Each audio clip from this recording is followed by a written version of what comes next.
भवानी मातेचा आशीर्वाद घेऊन श्री शांतादुर्गा उच्च माध्यमिक विद्यालयाची मुलं सृजन संगमाला आलेली आहे.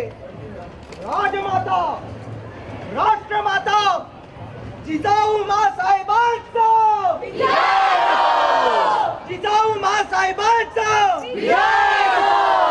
गणपती, गजपती, अश्वत्थपती, कुलावतवंश सिंहासनाधीश्वर, हिंदवी स्वराज्य संस्थापक श्रीमंत श्रीमंत श्रीमंत राजा शिवछत्रपती महाराजांचा, राजा शिवछत्रपती महाराजांचा,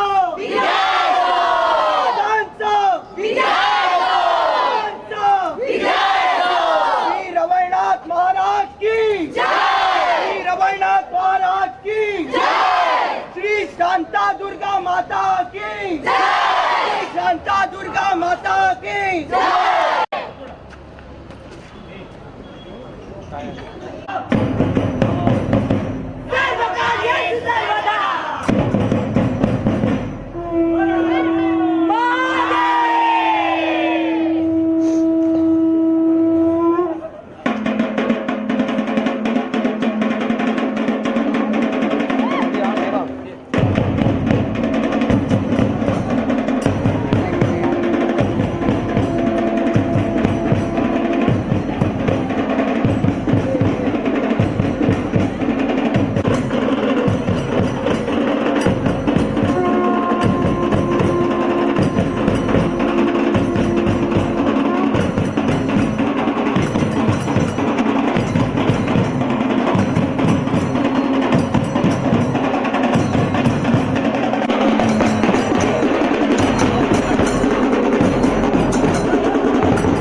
करणारी संस्था आणि फक्त विषयांच्या परीक्षा नव्हे तर आयुष्यातील परीक्षांना सामोरं कसं जायचं हे शिकवणारी संस्था.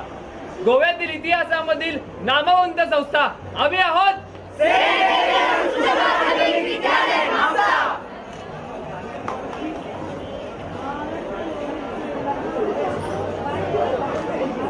चला ना, चला लवकर चला सगळेजण, बाकी सगळेजण झालं तुमचं. लवकर प्लीज लवकर. मेन सभागृहात जा.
स्वराज्य संस्थापक सिंहासनाधीश्वर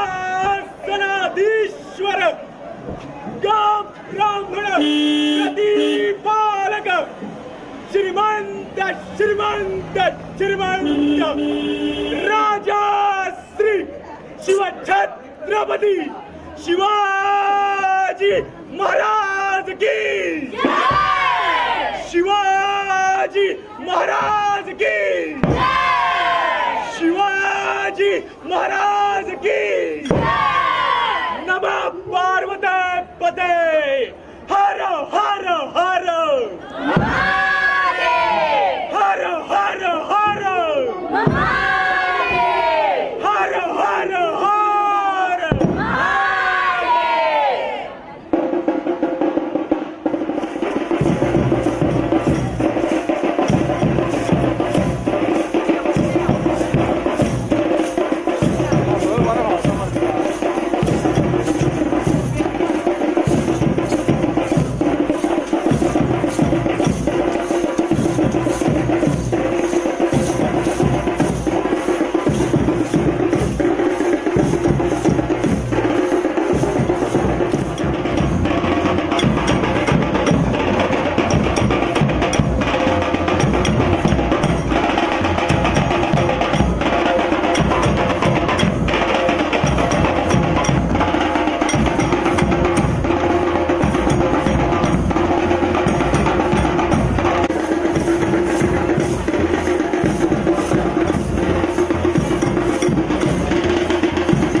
रवींद्र भवन साखळी यांनी आयोजित केलेल्या गोमंतकीय तरुणाईच्या प्रज्ञा आणि प्रतिभेचा अपूर्व असा संगम म्हणजे सृजन संगममध्ये मी मानसी वाळवे तुमच्यातील प्रत्येक स्पर्धकाचं, शिक्षकांचं आणि उपस्थितांचं अगदी मनपूर्वक स्वागत करते.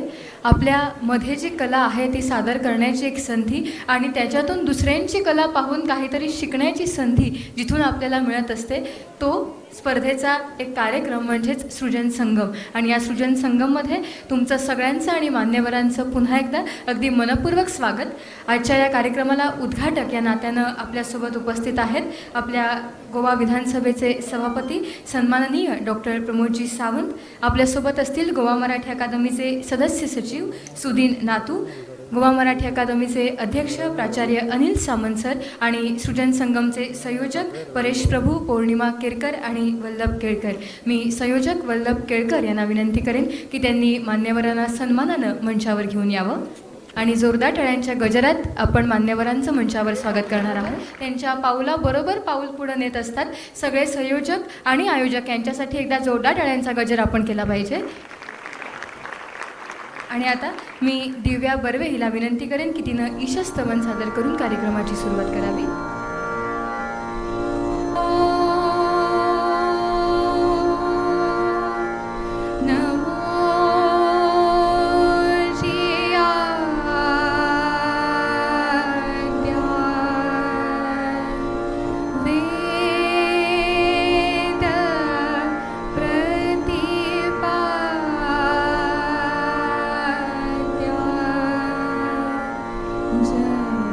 जय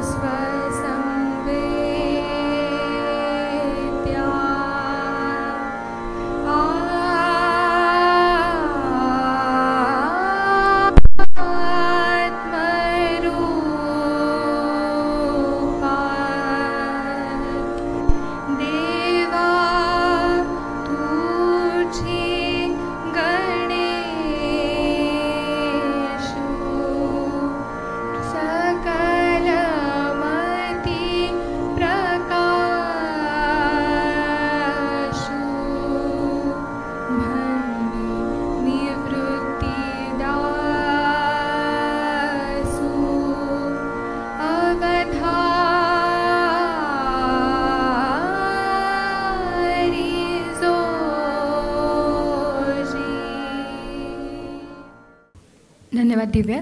आणि आता मी सृजन संगमचे संयोजक वल्लभ केळकर यांना विनंती करेन की त्यांनी प्रास्ताविकपर 2 शब्द व्यक्त करावेत आणि उपस्थितांचं स्वागत करावं. सगळी कला एका ठराविक दिवशी 2 दिवसामध्ये या ठिकाणी संपूर्ण गोमंतकाने बघायला मिळावी अशा प्रकारचा हा उद्देश आहे.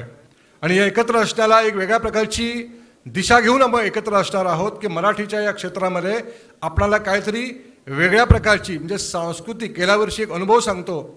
फोंड्यामधील राजीव गांधी कला मंदिराचे उपाध्यक्ष अजित केरकरांनी विनंती केली की तरुणाई म्हटल्यानंतर त्यांच्यामध्ये चैतन्य असतंच, परंतु त्या चैतन्याला अनेकदा असं होतं की त्यांचा उत्साह हा अनेक वेळा त्या अत्यंत सुबक आणि सुंदर अशा प्रकारची जी कला मंदिरं आहेत त्यांचं नुकसान होतं असं त्यांनी म्हटलं होतं. त्यावेळी अनिल सामंत सरांनी सांगितलं की सृजन संगम संपल्यानंतर मराठी अकादमीने ज्या विद्यार्थ्यांना निमंत्रित केलेलं आहे ते विद्यार्थी या ठिकाणी गेल्यानंतर तुमचं कला मंदिर जसं होतं तसंच राहील अशा प्रकारची ग्वाही दिली होती. आणि ती ग्वाही पाळल्यानंतर त्या विद्यार्थ्यांनी मला सांगायला अभिमान वाटेल जेवढे विद्यार्थी आले होते त्यांनी कोणत्याही प्रकारचं अनुचित प्रकार न घडता जसं राजीव कला मंदिर होतं तसंच आम्ही त्याला परत केलं होतं हे या ठिकाणी नमूद करतोय. परत एकदा सगळ्यांचं या सृजन संगम कार्यक्रमामध्ये स्वागत करतो. आपण 2 दिवस एकत्र राहूया आणि मराठीची ही संस्कृतीची जी परंपरा आहे गोमंतकातील स्वातंत्र्योत्तर काळातलं हे जे आपला वैभव जो आहे संगीतातलं नाटकातलं नृत्यातलं ते वैभव अशा प्रकारच्या परमोच्च शिखरावर आपण नेऊया. त्यासाठी तुमचं सगळ्यांचं सहकार्य आणि तुमचे सगळ्यांचे मान्यवरांचे आशीर्वाद आपल्याला आवश्यक आहेत. ते मिळतील अशी अपेक्षा व्यक्त करतो. तुमचं स्वागत करतो. मान्यवरांचं परत एकदा स्वागत करतो आणि थांबतो. धन्यवाद.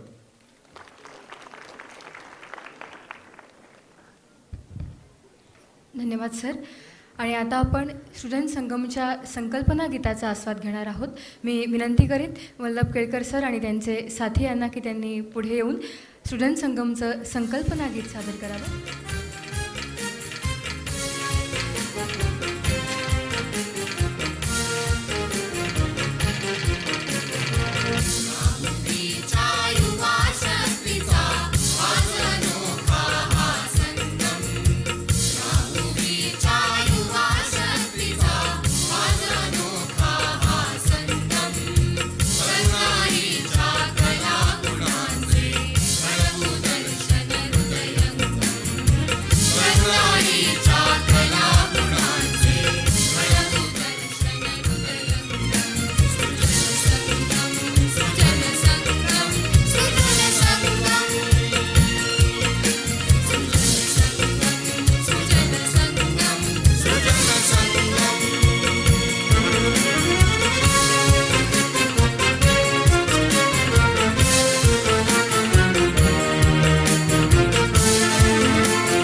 देशासाठी करू समर्पित मनबुद्धी अंधकाया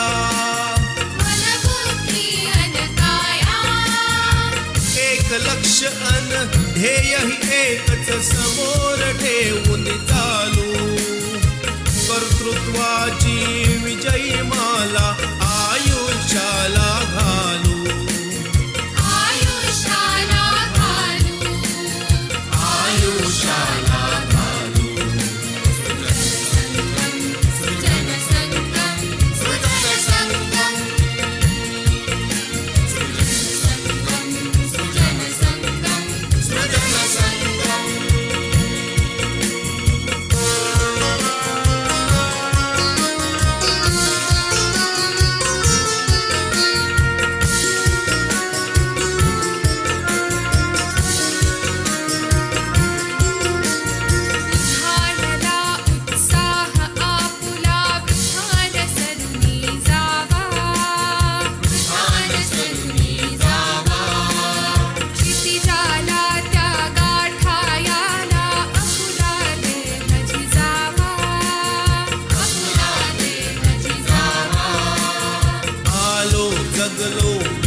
धन्यवाद. या गाण्यामध्ये ज्यांचा आवाज आपण ऐकला ते अर्थात वल्लभ केळकर सर आणि त्याबरोबर आमचे मित्र दिव्या बर्वे, पूजा दुबे, श्रेया फडते, मृणाली साखळकर, वैष्णवी जोशी आणि वैष्णवी आजगावकर. आणि त्याबरोबरच गाण्याचे शब्द परेश प्रभू यांचे आहेत आणि इतकं सुंदर संगीत विष्णू शिरोडकर यांचं आणि दीपक मणेरीकर यांच्या वैभव स्टुडिओमध्ये या गाण्याचं रेकॉर्डिंग झालेलं आहे. पुन्हा एकदा दीपक मणेरीकर, परेश प्रभू आणि विष्णू शिरोडकर यांच्यासाठी जोरदार टाळ्यांचा गजर आपण करूया. कारण गेल्या वर्षीसुद्धा जे सृजन संगमचं गाणं होतं ते या तिघांनी एकत्र येऊन केलं होतं. मी सगळ्या मान्यवरांना विनंती करेन की त्यांनी दीप प्रज्वलन करून कार्यक्रमाचे औपचारिक सुरुवात.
सभापती माझे मित्र डॉक्टर प्रमोदजी सावंत, गोवा मराठी अकादमीचे अध्यक्ष प्राचार्य अनिल सामंत, गोवा मराठी अकादमीचे सदस्य सचिव सिसुद्दीन नातू, रवींद्र भवन साखळीचे सदस्य सचिव सिपाजी आल्लेकर, या सृजन संगम कार्यक्रमाचे माझ्याबरोबरचे सहसंयोजक वल्लभ केळकर, पौर्णिमा केरकर आणि गोव्याच्या कानाकोपऱ्यामधून एवढ्या मोठ्या संख्येनं उपस्थित असलेल्या माझ्या विद्यार्थी बंधू भगिनींनो आणि प्राध्यापक आणि अन्य मान्यवर मित्र हो. गेल्या वर्षी आपण फोंड्याच्या राजीव कला मंदिरमध्ये अशाच मोठ्या संख्येनं उपस्थित राहिलेलो होतो. एक दिवसाचा सृजन संगम मोठ्या उत्साहामध्ये आपण त्या ठिकाणी साजरा केला. त्या मनोगतामध्ये मी म्हटलं होतं की हा विकारांचा महोत्सव नाही, हा विचारांचा महोत्सव. याच्यामागे काहीतरी दृष्टी आहे, एक काहीतरी संकल्पना घेऊन हा आम्ही महोत्सव आयोजित करतो आहोत. म्हणजे नुसतं युवकांच्या प्रतिभेच्या आविष्कारासाठी हे व्यासपीठ नाही. असे अनेक महोत्सव, अनेक संमेलनं गोव्यामध्ये सतत होत असतात, युवा महोत्सव अनेक होत असतात. त्याच्यापेक्षा काहीतरी एक वेगळी दृष्टी घेऊन हा महोत्सव दरवर्षी आम्ही आयोजित करत असतो. आपल्या भाषेवर, आपल्या संस्कृतीवर, आपल्या देशावर प्रेम करायला शिकवणारा हा महोत्सव आहे. मी तर असं म्हणेन की मातृभाषेची निरंतर चालणारी अशी पालखी आहे जी आपण आपल्या खांद्यावरती, युवकांच्या खांद्यावरती दिलेली आहे. हा संकल्प आहे की या गोव्यातल्या युवा शक्तीला, या गोव्यामध्ये शतकानुशतकं जी मराठी भाषा, साहित्य, संस्कृती, संगीत या भूमीमध्ये आहे, तो वारसा या युवा पिढीपर्यंत पोहोचवण्यासाठी हा महोत्सव आम्ही आयोजित करतो आहोत. हा संकल्प आहे की पाश्चिमात्य संस्कृतीच्या अंधानुकरणानं इंग्रजी मागे धावणाऱ्या युवा पिढीला आपल्या देशी भाषांचं महत्त्व त्यांच्यावरती बिंबवणं, मराठीचं महत्त्व त्यांच्यावरती बिंबवणं आणि त्यांच्यापर्यंत हा वारसा पोहोचवणं. हा संकल्प आहे या अदम्य उत्साह आणि ऊर्जेनं भरलेल्या सगळ्या तरुणांना की आपल्या संस्कृतीमधली जी उदात्त अशी जीवनमूल्य आहेत ती सगळी तुम्ही अंगीकारावीत आणि त्यावरून तुमच्या आयुष्याची वाटचाल करावी, अशी अनेक उद्दिष्ट घेऊन हा महोत्सव आम्ही आयोजित करतो आहोत. हा मुख्यतः मराठीला फायदा करून देण्यासाठी महोत्सव नाही, हा तुमच्या स्वतःच्या फायद्यासाठी आहे. तुमच्या स्वतःच्या मानसिक, आत्मिक उन्नतीसाठी हा महोत्सव आयोजित केलेला आहे. याची आपण सर्वांनी जाणीव ठेवणं आवश्यक आहे. म्हणजे भाषेला, मराठी भाषेचं जे संचित आहे तर त्याचा अंगीकार करून आपलं आयुष्य कसं घडवायचं, आपलं व्यक्तिमत्व कसं घडवायचं, त्याच्यातनं एक प्रगल्भता स्वतःला कशी प्राप्त करून घ्यायची, समृद्ध कसं करून घ्यायचं, त्याची दिशा देणारा हा महोत्सव आपण आयोजित करतो आहोत. आजकाल असं असतं की आपल्या भाषेमध्ये बोलणं, मराठीमध्ये बोलणं, लिहिणं, वाचणं हे थोडं डाऊन मार्केट आहे अशा प्रकारची एक मानसिकता युवकामध्ये सर्रास दिसत असते. इंग्रजीचं ज्ञान आपल्याला निश्चितपणे आवश्यक आहे. जगाच्या पाठीवरती आपल्याला जायचं असेल, आपल्याला स्पर्धेमध्ये टिकायचं असेल तर इंग्रजीचं ज्ञान जरूर आवश्यक आहे. परंतु आपल्या ज्या भाषा आहेत, आपल्या ज्या देशी भाषा आहेत, आपली मराठी आहे, तिचा अभिमान आपल्या मनामध्ये, हृदयामध्ये निरंतर राहिला पाहिजे, हे सांगण्यासाठी हा महोत्सव आपण आयोजित करतो आहोत. आज आपल्याला असं दिसेल जगभरामधले जे देश आहेत ते आपापल्या भाषेच्या विकासासाठी कटिबद्ध असतात, स्वतःच्या भाषेचा अभिमान बाळगत असतात. आज जगातल्या सगळ्या माहिती तंत्रज्ञान क्षेत्रातल्या कंपन्या असतील त्या सॉफ्टवेअर लोकलायझेशनकडे वळलेल्या आपल्याला दिसतील. म्हणजे स्थानिक भाषामधून त्यांचं सॉफ्टवेअर ते पुरवित आहेत. मी एका दैनिकाचा संपादक आहे. या देशामधली टॉप 10 जी दैनिकं आहेत ही सगळी देशी भाषामधली दैनिक आहेत. त्याच्यामध्ये एकही इंग्लिश दैनिक नाही. हे मला वाटतं इथे आवर्जून नमूद करणं आवश्यक आहे. हे देशी भाषांना जगभरामध्ये किती महत्त्व येत चाललेलं आहे याची जाणीव घेऊन आपण या महोत्सवामधून जाणार आहात. त्यामुळे इंग्लिशचं जे भूत आपल्या मानगुटीवर नेहमी असतं ते थोडं बाजूला सारून आपल्या भाषा, आपली संस्कृती, आपली परंपरा याचा अंगीकार आणि याचा अभिमान बाळगण्यासाठी हा सृजन संगम महोत्सव आपण आयोजित करतो आहोत. आपला देश हा युवकांचा देश मानला जातो. म्हणजे आपल्या देशामध्ये 35 वर्षांखालची जी लोकसंख्या आहे तिचं प्रमाण 50% वरती आहे. हे युवा ऊर्जा जी आहे आपल्या देशाची हे एक मोठं मानव संसाधन आहे असं आम्ही मानतो.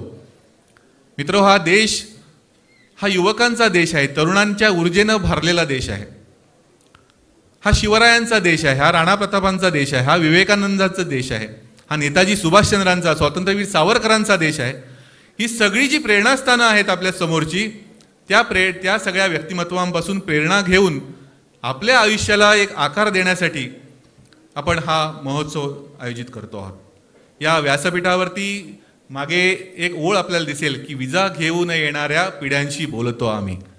हा विजा म्हणजे पासपोर्टमधला विजा नाही, वीज जी आकाशामधली जी वीज असते, विजा घेऊन येणाऱ्या पिढ्यांशी बोलतो आम्ही. कविवर्य सुरेश भटांची गझल आहे, जरी या वर्तमानाला कळेना आमुची भाषा, विजा घेऊन येणाऱ्या पिढ्यांशी बोलतो आहोत. तुम्ही सगळे जे आहात हे विजा घेऊन येणारी नवी पिढी आहात. तुमच्यामध्ये ऊर्जा आहे, तुमच्यामध्ये शक्ती आहे, त्यांच्याशी संवाद साधण्यासाठी हा महोत्सव आहे. त्यामुळे हे आम्ही बोधवाक्य या महोत्सवाचं स्वीकारलेलं आहे. येणारी ही जी पिढी आहे या भूमीमधलं शतकानुशतकांचं जे मराठीचं संचित आहे, मराठीचा वारसा आहे, तो अभिमान जोपासेल याची खात्री आम्हाला वाटते. या गोव्याच्या भूमीला जपेल, तिचं नंदनवन करील याचा विश्वास आम्हाला वाटतो. आणि ही येणारी पिढी आपल्या कर्तृत्वानं आपल्या देशाला समृद्ध करेल हाही दृढ विश्वास या ठिकाणी आम्हाला वाटतो आहे. आताच एक संकल्पना गीत या ठिकाणी सादर करण्यात आलं. गेल्या वर्षी अशाच प्रकारचं एक संकल्पना गीत आपण फोंड्याच्या कार्यक्रमामध्ये सादर केलेलं होतं. आताच सादर झालेलं गीत जर आपण ऐकलं असेल तर त्यातले शब्द आपण लक्षात घेणं आवश्यक आहे. सळसळणाऱ्या रक्ताला या घालवूया का वाया, या आपल्यामधलं जे सळसळणारं रक्त आहे ते आपण असं वाया घालवणार आहोत का? देशासाठी करू समर्पित मनबुद्धी न काया, हे काया वाचा मन असं आपण जे म्हणतो ते सगळं देशाला समर्पित करणारं आयुष्य आपल्याला उभं करायचं आहे. हा संदेश देणारं गीत याच्यातनं आपण मांडलेलं आहे. एक लक्ष अन ध्येय एकही समोर ठेवून चालू, कर्तृत्वाची विजयी माला आयुष्याला घालू. आपल्या कर्तृत्वाची विजयी माला आपल्याच आयुष्याला, म्हणजे हा महोत्सव जो आहे हा तुमच्या उन्नतीसाठी आहे, तुमच्या समृद्धीसाठी आहे. याच्यातनं मराठी अकादमीला काय मिळेल किंवा संयोजकांना काय मिळेल याचा विचार न करता तुम्हाला त्याच्यातनं काय मिळेल, तुम्हाला त्याच्यातनं काय शिकता येईल या 2 दिवसामध्ये याचा विचार आपण करावा असं मला वाटतं. अनेकदा असं असतं की आपण आपलं आयुष्य जे असतं ते 1, 2, 3, 4 या 4 संकल्पनांभोवती सीमित असतं. एक बायको, 2 मुलं, 3 बेडरूमचा फ्लॅट आणि एक 4 चाकी गाडी हे मिळालं की कर्तृत्व असं एक मांडण्याची एक समाजामध्ये एक पद्धत असते. परंतु त्याच्या पलीकडे जाऊन ह्या गीतामध्ये जसं म्हटलं की आलो जगलो विजून गेलो स्मरण कोण ठेवील असे पेटते पलिते होऊ कोण कसे विसरेल. पलिता म्हणजे मशाल जी असते. म्हणजे आपण पेटता पलिताहून जर समाजासाठी काही करू शकलो, आपण ज्या ज्या क्षेत्रामध्ये असू त्या त्या क्षेत्रामध्ये आपण सगळ्या आपल्या समाज बांधवांसाठी जर काही करू शकलो तर आपल्या आयुष्याला काही अर्थ असेल, असं हे संकल्पना गीत मी लिहिलं. आणि हे नुसतं गीत नाही, हे आमची सगळ्यांची संयोजकांची याच्यातली प्रामाणिक कळकळीची भावना आहे की या सृजन संगम महोत्सवामधून काहीतरी एक चांगला विचार घेऊन आपण जावं.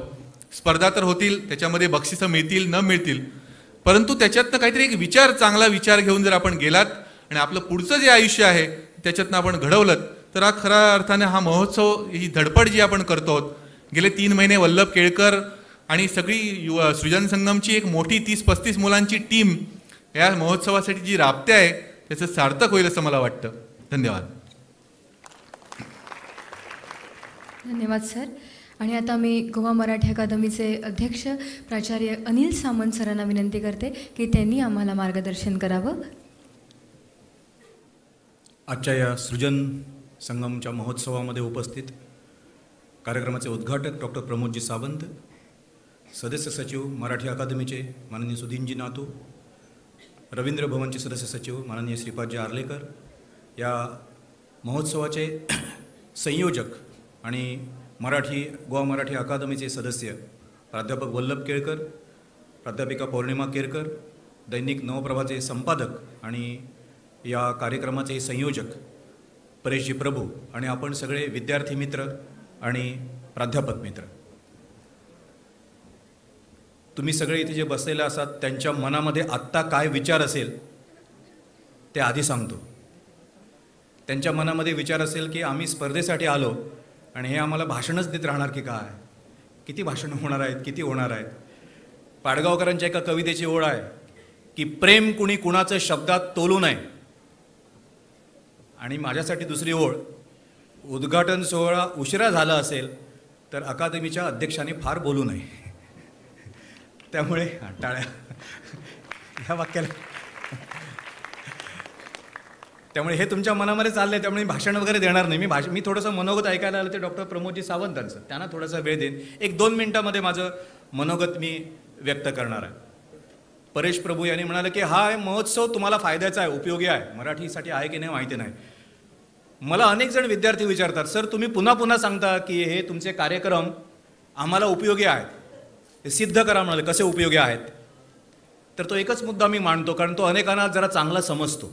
जे अभ्यासामध्ये यांचा प्रॉब्लेम वाटतो ना, ते आईवडिलांना आणि टीचर्सना जरा सांगा की आज मराठीच्या या उत्सवामध्ये अभ्यास कसा चांगला होतो याचं उत्तर आत्ताच्या काळामध्ये दिलेलं आहे की या मुलांना नुसती उपदेश करू नका, नुसतं भाषणं देऊ नका, त्यांना चांगल्या कृतिशील अशा कार्यक्रमातून अनुभव द्या, जेणेकरून त्यांच्या इमोशनल भावनाचा जो काही हे आहे, भावनांचा जो ऊर्जा जी आहे ती जागी होईल. आणि सृजन संगमचा सगळा फोकस जो आहे, त्याचं जे सगळं जे ओरिएंटेशन जे आहे ते भावनेची ऊर्जा जागी करणं आहे. आणि म्हणून मला खात्री आहे की या स्पर्धेमध्ये आज तुम्ही सादरीकरण करणार आहात ते नव्हे, तुम्ही तुमच्या वर्गामध्ये गेले 10 दिवस 15 दिवस जी प्रॅक्टिस करता आहात, रिहर्सल जे करता आहात, ती सगळी तुमची भावनेची ऊर्जा जागवणारं अशा प्रकारचं आहे. आणि म्हणून मला फार बरं वाटतं की अनेक जणांना असं वाटत असेल, शिक्षकांना सुद्धा वाटतं.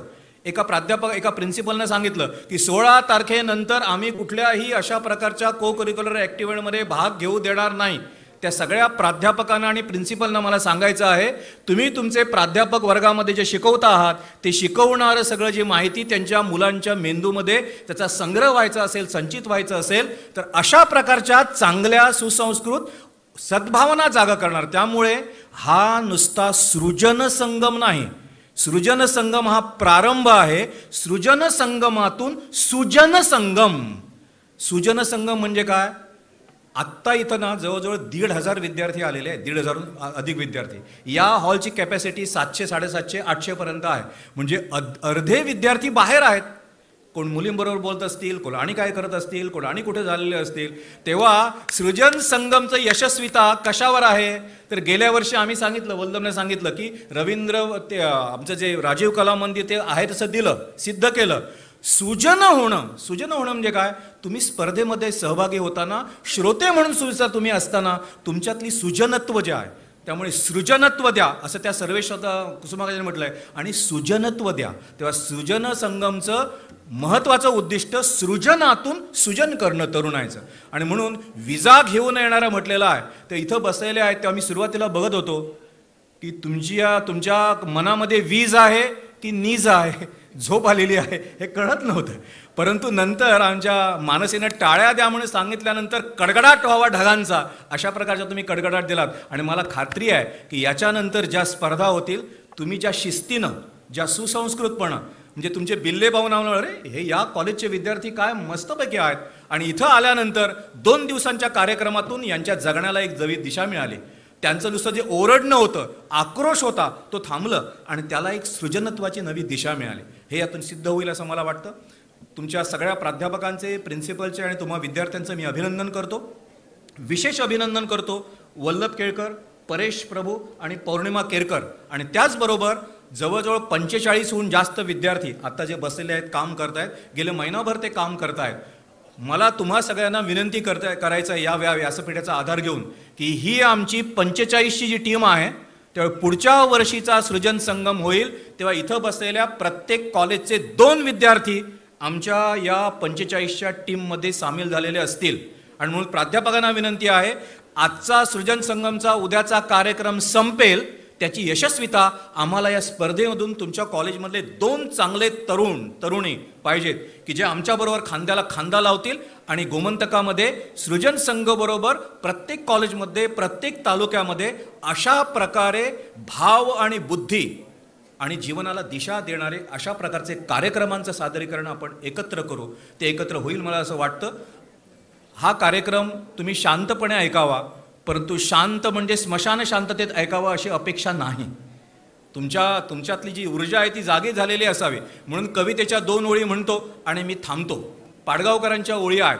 तेव्हा आतापासून पुढच्या सगळ्या 2 दिवसामध्ये तुमची मनस्थिती कशी पाहिजे हे सांगण्यासाठी पाडगावकरांनी म्हटलंय. ती ओळी अशा आहेत, मन मोकळं करायचं, अगदी मोकळं करायचं, पाखरू होऊन पाखराशी बोलायचं. आयुष्य म्हणजे काय? केवळ काटेरी डंख आहेत. जरा डोळे उघडून बघा तरी प्रत्येकाला फुलपाखराचे पंख आहेत. आपण असतो आपली धून, गात राहा. आपणच असतो आपला पाऊस, न्हात राहा. झुळझुळणाऱ्या झऱ्याला मनापासून ताल द्या. मुका घ्यायला फूल आलं त्याला आपले गाल द्या. पाडगावकरांना जे फूल म्हणायचंय ना ते कलांचं फूल, कवितेचं फूल, नंतर नाटकाचं फूल. तुम्हाला फूल म्हणजे दुसरंच काहीतरी वाटेल, गालाला येते. म्हणजे मुका घ्यायला फूल आलं त्याला आपले गाल द्या. आणि शेवटी म्हटलंय, इवलाशच्या थेंबावर, सृजनत्वाच्या इवल्याशा थेंबावर सगळं आभाळ तोलायचं. मन मोकळं मोकळं अगदी मोकळं करायचं. धन्यवाद. धन्यवाद सर. आणि आता मी आजच्या कार्यक्रमाचे उद्घाटक सन्माननीय डॉक्टर प्रमोदजी सावंत यांना विनंती करेन की त्यांनी आपलं मनोगत व्यक्त करावं. सृजन संगम शिवाजी महाराजांच्या पदस्पर्शाने पावन झालेल्या ह्या डिचोली तालुक्यात मी मुद्दामून का म्हटलं तर मागच्या बॅकड्रॉपवरती जे पवित्र मंदिर आहे, सप्तकोटेश्वरांचं मंदिर नार्वे ह्या भागामध्ये आहे आणि साखळीमधला हरवळेचा धबधबा दुसऱ्या बाजूला आहे. असं ह्या साखळी शहरामध्ये पेडण्यापासून काणकोणपर्यंत आलेल्या माझ्या सगळ्या युवा मित्र आणि मैत्रिणींचं मी मनापूर्वक या साखळीच्या रवींद्र भवनमध्ये स्वागत करतो. गोवा मराठी अकादमी आणि रवींद्र भवन साखळी यांनी आयोजित केलेल्या ह्या सृजन संगम कार्यक्रमाला व्यासपीठावरती आमच्याबरोबर आहेत गोवा मराठी अकादमीचे अध्यक्ष श्री अनिल सामंत सर, गोवा मराठी अकादमीचे सदस्य सचिव श्री सुदीन नातू, रवींद्र भवनचे सदस्य सचिव श्री आर्लेकर, या कार्यक्रमाचे संयोजक श्री परेश प्रभू, सहसंयोजक वल्लभ केळकर आणि सौ पौर्णिमा केरकर. माझ्यासमोर बसलेले या स्पर्धेचे परीक्षक, वेगवेगळ्या विद्यालयातून आलेले शिक्षक, विद्यार्थी, मित्र आणि मैत्रिणींनो, त्याचबरोबर माझे पत्रकार मित्र, सुल्ला ग्रामपंचायतीचे सरपंच, आमच्या रवींद्र भवनचे संचालक, समोर असलेले साखळीतले आमचे काउन्सिलर श्री आनंद काणेकर, हे परत एकदा तुम्हा सर्वांचं स्वागत. खरं म्हणजे हा कार्यक्रम आयोजन करण्यासाठी वल्लभ केळकरने 2 महिन्या अगोदर मला सांगितलं की हा कार्यक्रम आपल्याला यावेळी साखळीच्या रवींद्र भवनमध्ये आयोजन करायचं आहे. मी म्हटलं अवश्य तुम्हा सर्वांचं स्वागत. मागच्या 1-1.5 महिन्यापासून मी त्यांच्याबरोबर 1-2-3 मीटिंग्स आयोजनामध्ये पण होतो. पण खरोखरच ज्या उत्साहाने हा कार्यक्रम त्याने या ठिकाणी आयोजन केलेला आहे फारच छान. या पूर्णतः कार्यक्रमामध्ये जर आपण सगळ्या स्पर्धा बघितल्या, वक्तृत्व असेल, अभिनय असेल, गीत गायन असेल, नृत्य, नाट्य, वेशभूषा, पथनाट्य, रांगोळी, मेहंदी अशा 26 वेगवेगळ्या स्पर्धा. काही स्पर्धांशी जर तसं बघितलं तर भाषेचाही काही संबंध नाही. त्यामुळेच म्हणतो मी की सृजन संगम या कार्यक्रमाकडे बघत असताना फक्त आपण मराठीत आहोत ह्याने न बघता सगळ्याने आपलं फक्त कर्तृत्व, वक्तृत्व आणि नेतृत्व या सगळ्यांचा आविष्कार दाखवण्यासाठी या सृजन संगम कार्यक्रमामध्ये भाग घेणं अत्यंत गरजेचं आहे. म्हणूनच तर मला वाटतं की पूर्ण गोमंतकातनं या 3ऱ्या सृजन संगम या कार्यक्रमाला 1,500हून जास्त विद्यार्थी यामध्ये पार्टिसिपेट झालेले आहे. माझे मित्र परेश प्रभू याने मला खरं म्हणजे 2005मध्ये झालेल्या युवा महोत्सवाची आठवण करून दिली होती. त्यावेळी साखळीतला एक अतिउत्कृष्ट कार्यक्रम आपण गोमंतकातील गोमंतक मराठी युवा महोत्सव साखळीमध्ये आयोजन केला होता आणि संपूर्ण गोमंतकातनं जवळपास 2,500 विद्यार्थी या युवा महोत्सवाच्या 2 दिवसाच्या कार्यक्रमामध्ये पार्टिसिपेट पण झाले होते आणि खरोखरच फार छान कार्यक्रम त्यावेळी आम्ही इथं घडून आणला होता. आपण जर बघितलं तर ह्या सृजन संगम या कार्यक्रमाकडे बघत असताना मला 2-3 गोष्टीचा प्रश्न पडत होता की सगळी मुलं यामध्ये सहभागी होतात, परत पुढच्या वर्षी कदाचित काही मुलं येतील, पुढच्या वर्षी नवीन मुलं येतील, पण ह्या कार्यक्रमात ते काय घेऊन जातात. आपण जर बघत असेल तर ह्या सगळ्या स्पर्धातनं काहीतरी वेगळं शिकून जात असतील. पण हे सगळं शिकत असताना मी मगाशीच म्हणत होतो की आपण आपलं करिअर कशा पद्धतीनं घडवणार या दृष्टीने कोणतरी विचार करतो की काय, हे फार महत्त्वाचं आहे.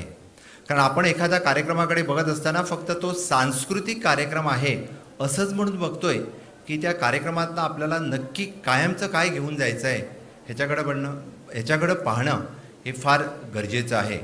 आणि त्या दृष्टीनं खरं म्हणजे गोवा मराठी अकादमीचं जर मागच्या 2.5 ते 3 वर्षाचं जर त्यांच्या कार्यकाळातले सगळे कार्यक्रम बघितले आणि पूर्ण कार्यक्रम जर बघितलं तर खरोखरच म्हणजे त्यांच्या सगळे म्हणजे समोर असलेले त्यांचे काही संचालक पण आहेत, पूर्ण 12ही तालुक्यामध्ये आणि वेगवेगळे कार्यक्रम जे करतात, जे संस्कृतीचं जतन तर ते करतातच, पण त्या संस्कृतीच्या बरोबर म्हणजे या युवा पिढीला देण्यासारखं खूप काही या कार्यक्रमातनं शिकवलं जातं. आणि त्याने मला वाटतं नक्कीच जर त्याने हे कार्यक्रम स्वतःसाठी जर घेतले तर फार फार बरं होईल.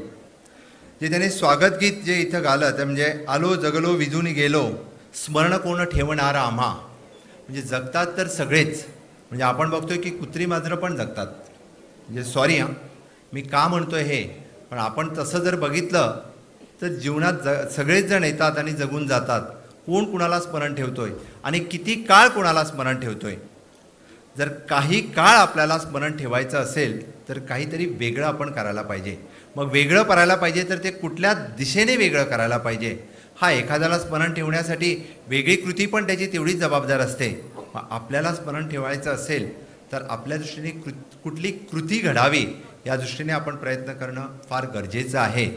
त्यामुळंच मी तुम्हाला एवढंच आव्हान करेन, कारण आपण सगळेजण बघतोय की हा देश म्हणजे परेश प्रभू ह्याने बोलत असताना सांगितलं की सावरकरापासून शिवाजी महाराजपर्यंत आजही आपण त्यांना आठवतो. आपण एवढे मोठे काही होऊ शकणार नाही, पण निदान आपण म्हणतो आपल्या कृतीतनं अशा काही गोष्टी घडाव्या की निदान काही वर्षासाठी तरी आपल्याला स्मरणात राहावं, असं काम आपण करून ठेवावं, राहावं, अशीच एवढी अपेक्षा मी तुम्हा सर्वांचं परत एकदा ह्या गोवा मराठी अकादमीने आयोजन केलेल्या या सृजन संगम या कार्यक्रमाला परत एकदा स्वागत करतो. 2 दिवस या कार्यक्रमामध्ये तुम्ही पूर्णतः सगळे चांगल्या पद्धतीने या सगळ्या स्पर्धामध्ये सहभागी व्हाल अशी इच्छा व्यक्त करतो.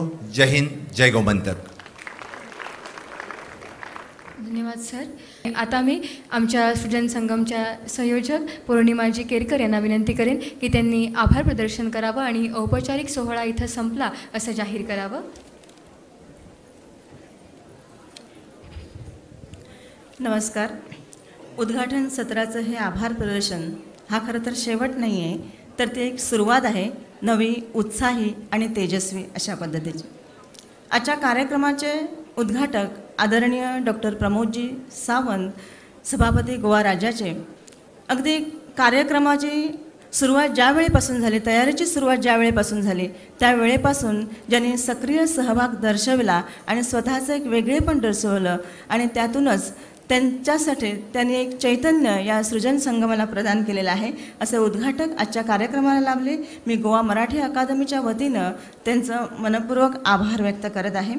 तसेच गोवा मराठी अकादमीचे सदस्य सचिव आदरणीय सुदीन नातू सर, जेव्हापासून सुदीन नातू सराने अकादमीचा सदस्य सचिव म्हणून पदभार स्वीकारला त्यावेळेपासून गोवा मराठी अकादमीच्या अनेक उपक्रमांना एक नवा वेग, नवा उत्साह प्राप्त झालेला आहे.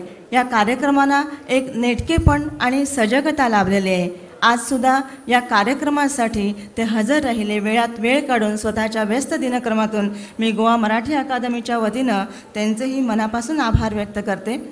रवींद्र भवन साखळीचे सदस्य सचिव आदरणीय श्रीपादजी आर्लेकर यांचंही गोवा मराठी अकादमीच्या वतीनं मी आभार व्यक्त करते.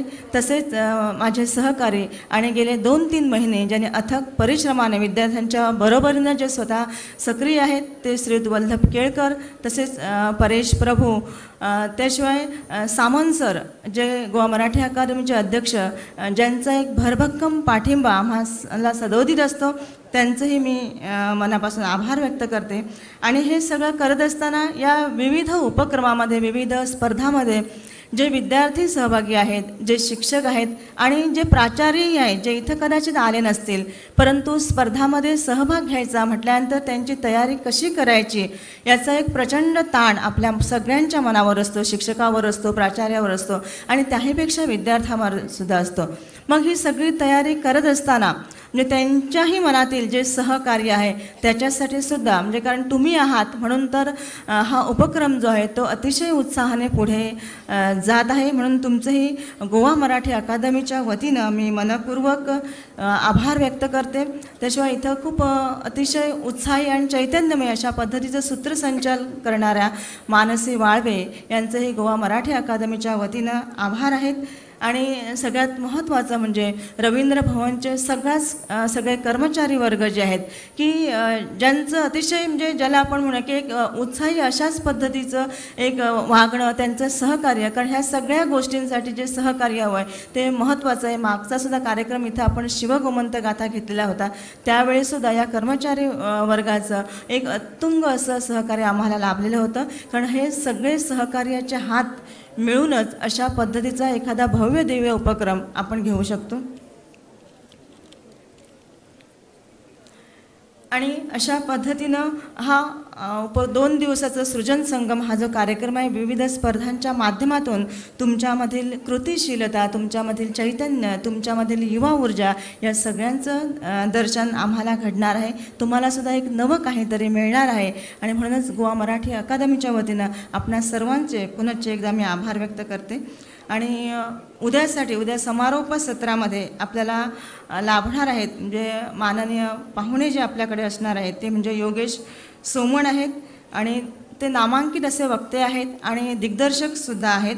आणि मनोहर पर्रीकर यांची भूमिका ते आगामी एका नव्या चित्रपटामध्ये साकार करणार आहेत. असे योगेश सोमण आपल्याला उद्याच्या कार्यक्रमासाठी लाभणार आहेत. तर असा 2 दिवसांचा हा भरगच्च असा कार्यक्रम जो आहे, जो तुमच्या सृजनशक्तीचा संगम आहे, तुमच्यातील एकंदरीत कृतशीलतेचा संगम आहे आणि हा सगळा उत्साहाचा, चैतन्याचा अशा पद्धतीचा संगम अनुभवण्यासाठी तुम्ही उत्साहानं याच्यामध्ये सहकार्य करा. धन्यवाद.